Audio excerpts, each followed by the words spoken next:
Each day and each decade has gifts, if you look for them, or better yet, design your life to create them. Hello, and welcome to the Connect Podcast.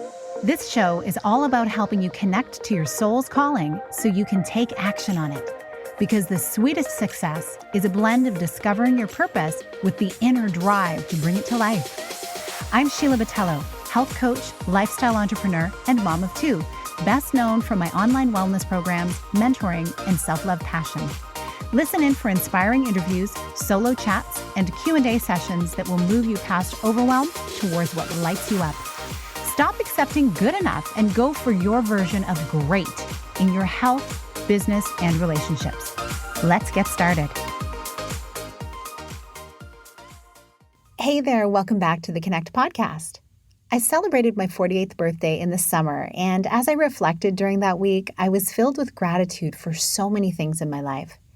If you've listened to the podcast trailer and have picked up pieces of my story along the way, you'll know that there have been some dark and difficult times in my life. It's likely that you've experienced your share of challenges too, as you navigate this human journey that we're on. Well, in spite of the challenges, or perhaps in light of them, I've found that there's so much to be grateful for. Today, I'm sharing a few takeaways from my 40s so far. The thread that connects them is the idea of using your now well, truly tapping into the current moment and doing your best to guide yourself through it, not allowing life to pull you along, but to be an active leader in your own life. Each day and each decade has gifts, if you look for them, or better yet, design your life to create them. The first gift I want to share is that we have the power to write the story of our future individually and as a collective. Now, this may sound controversial, especially since now more than ever, we see the divide between what's possible for people based on their gender, race, and other factors. Now, I'm in no way downplaying this, and I've been inspired over the years by incredible humans who have courageously attempted to change their story and the future of their fellow citizens. These giants of history made the attempt, and we still talk about them today. People like Gandhi, Martin Luther King Jr., Nelson Mandela, and Rosa Parks. And in more recent years, Terry Fox, Ibram X. Kendi, Greta Thunberg, and Autumn Pelletier. There are many incredible people rising up so others can rise. Numerous underserved communities exist globally that don't have access to sufficient resources. Some are just waking up to the glaring divide that exists in North America. Because of this, there's a groundswell of people who want to use their resources, gifts, and platforms to help others rise. They're using their lives to help change the story of others for the better. They're using their current reality well. They're planting seeds of growth for not only themselves, but for others to benefit from. So where does it all start? Whether you have the resources you need or you're in what feels like an impossible situation, positive change must begin with getting clear on what you want and challenging what you believe is possible. Do you set goals for your life? If you do, have you found it easy to reach them, or do your goals challenge you to the core? Often we set goals that are within the realm of what we can imagine happening. They don't stretch us, and then we wonder why our life stays the same. I've experienced this.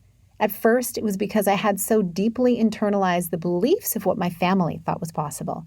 Then when I began questioning those ideas and looking more closely at examples of people who had achieved things outside of my belief of what was possible, my goals started to expand. And just when I'd start to grow, something would stop me. It was uncomfortable reaching outside of the familiar. And that's when I became aware of what would help me grow faster towards my desired life. I needed to ask for help. For too long, I was unconsciously taught to believe that asking for help meant I was deficient in some way. It was weak. When in fact, ask any successful person in any field, and they'll tell you they had help along the way.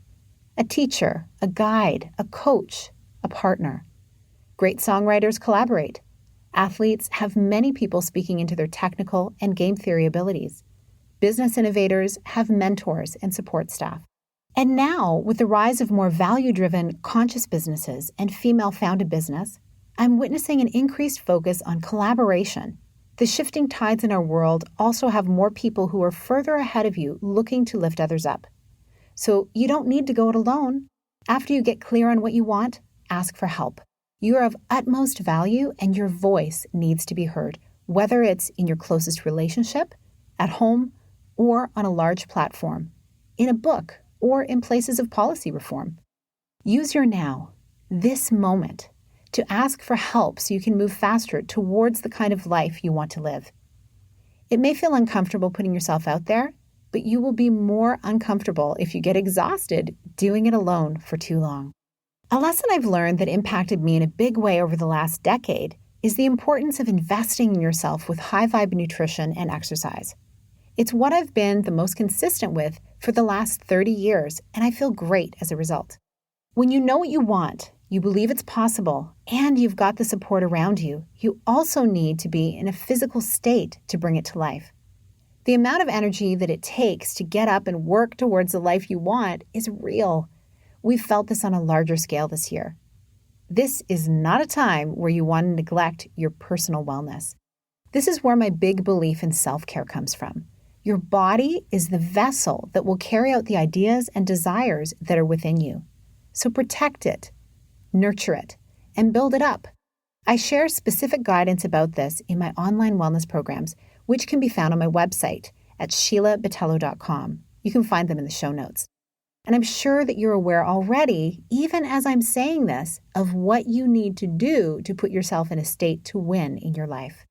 You know that getting more restful sleep, drinking more water, eating more nourishing foods, and getting consistent exercise are important. Decide now that you'll invest in yourself in this way. Use your now well by making your health a priority. When you do, you will energize your ideas and partnerships in ways that will amaze you. So to recap, 3 ways you can start using your now well are to get clear on what you want and challenge what you believe is possible, ask for help, and invest in yourself. Make a commitment to yourself to be the leader in your life this week and onwards. I hope you have an incredible week, and I hope you make the space to go within, tune into your soul, and see what's driving you. Today can be the day that shifts the direction of your entire future for the better. I'm here on this journey with you. Thanks for listening today. I hope you found this encouraging and helpful. If you did, please share with a friend via text or Instagram stories and tag me at Sheila A. Botello. I so appreciate your ratings and reviews from different countries tuning in. I also have a whole season lined up of incredible interviews for you to learn from and be encouraged by.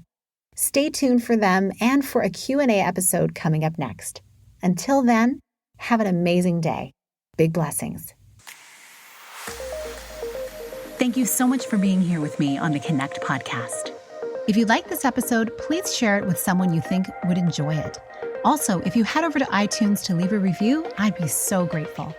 Let us know what your favorite parts were and what you'd like to hear more of. It will help us have a greater impact, elevating many more people to grow and succeed together. See you next time.